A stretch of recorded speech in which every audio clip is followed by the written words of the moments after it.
So, ladies and gentlemen, the economy seems to be on the verge of collapse. We are headed that way. Many experts agree. Let's discuss in this video why I'm saying that and why I think that you should be paying attention to these things. If you have not already, please subscribe to this channel, like this video, click the thumbs up, comment on the video. Let's beat the algorithms so many more people can be informed of this stuff. Also, join me on Patreon. I'm going to put a link down below in the comments section. Also, it's on my About section, and I am on Telegram as well. And so with that said, here we go.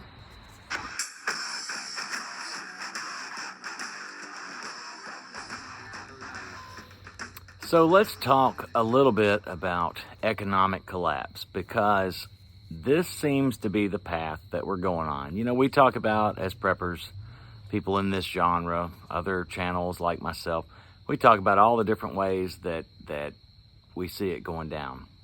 And economic collapse seems to be the way that they're going to get us there, with inflation, with the rising prices of everything and wages not changing.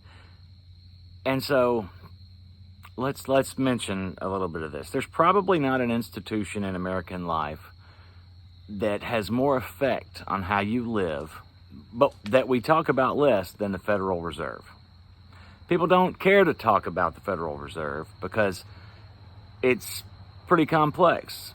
And it is complex. It seems that way it is. Unless you're, learned in monetary policies and things, it's hard to know what's going on. But the basics of it are not that complicated. Here's a few things. The Federal Reserve was made back in 1913 by an act of Congress, had two goals: maximizing employment and keeping prices stable, keep inflation under control. Those are, many would say virtuous goals, right? But it may be a measure of the way that bureaucracies work. The way that the Federal Reserve has actively undermined both of those objectives. It's like the fireman that turns into an arsonist, or let's say the COVID czar that created more COVID cases, let's say. In the case of the Federal Reserve, they do something called quantitative easing.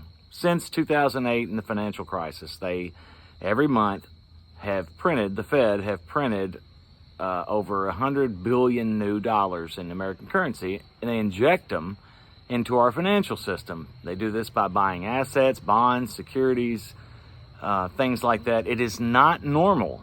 Don't think it's normal. It's an insane thing to do. It was supposed to be, and they do it openly, it was supposed to be a temporary thing. Put it to this way, in medical terms, quantitative easing is like chemotherapy for cancer patients. At times it can save your life, but fundamentally, if you keep taking it, it will kill you. It's poison. And everybody knows that and agrees that. Those who understand it all the way, with every aspect of understanding finance, and those that don't. But you don't have to be an expert to understand this. The more money you print, the less the money is worth. It is supply and demand. You buy diamonds by the carat, but you buy dirt by the yard, for example. Overabundance decreases the value. So every new dollar you print buys less. We're all seeing this. If you keep printing the dollars, you wind up devaluing your own currency. This is one thing that a responsible government should never do.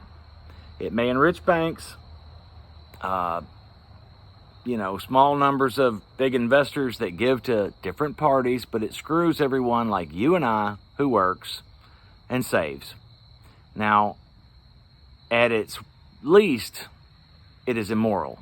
But a legitimate government should try and help that. It should be its core mission, but that is not what our illegitimate government is doing, or has been over many, many administrations. This is not what quantitative easing is doing.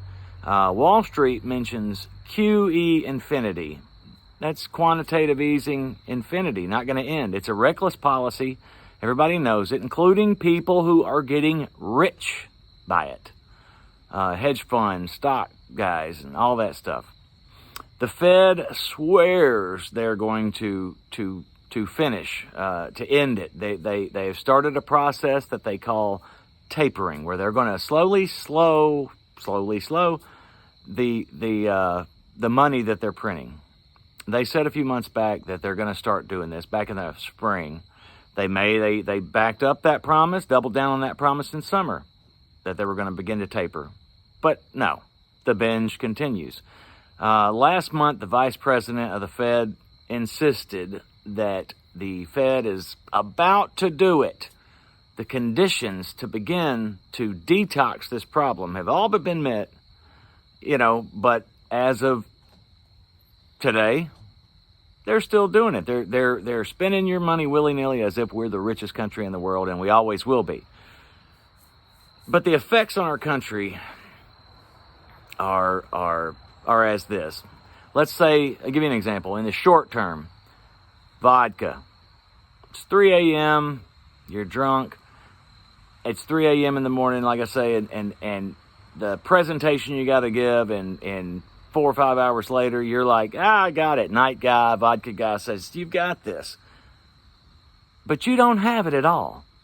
When morning comes and morning guy wakes up and cusses night guy who did what he did, the hangover is there, and it's going to be ugly, just as the quantitative easing hangover is going to be ugly. So, and all these companies, Amazon and Google and everybody saying, oh, record profits. And so see what's going on. We're doing well, but the actual American economy is in trouble. Many signs are there to see it. Labor markets, you can't even gauge this stuff. 4.3 million people, as of a month ago or so, walked off their jobs in the last month prior because of the vaccine mandates.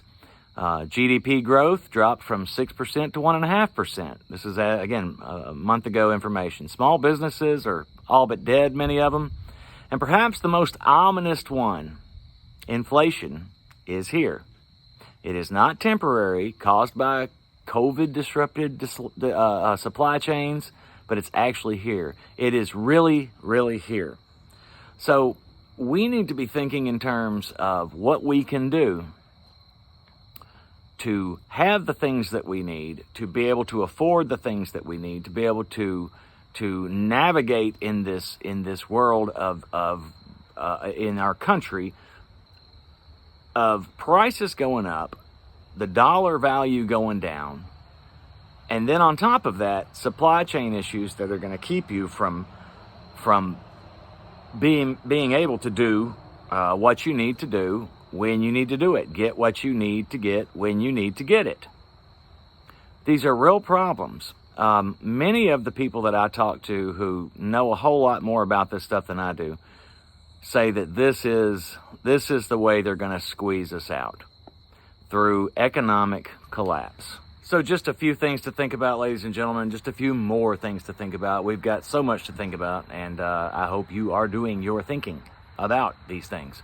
I'm the Real World Prepper. Thanks so much. Again, I'm on Patreon, I'm on Telegram, right here on YouTube. Like, subscribe, share, all that good stuff. Thank you so much. See ya.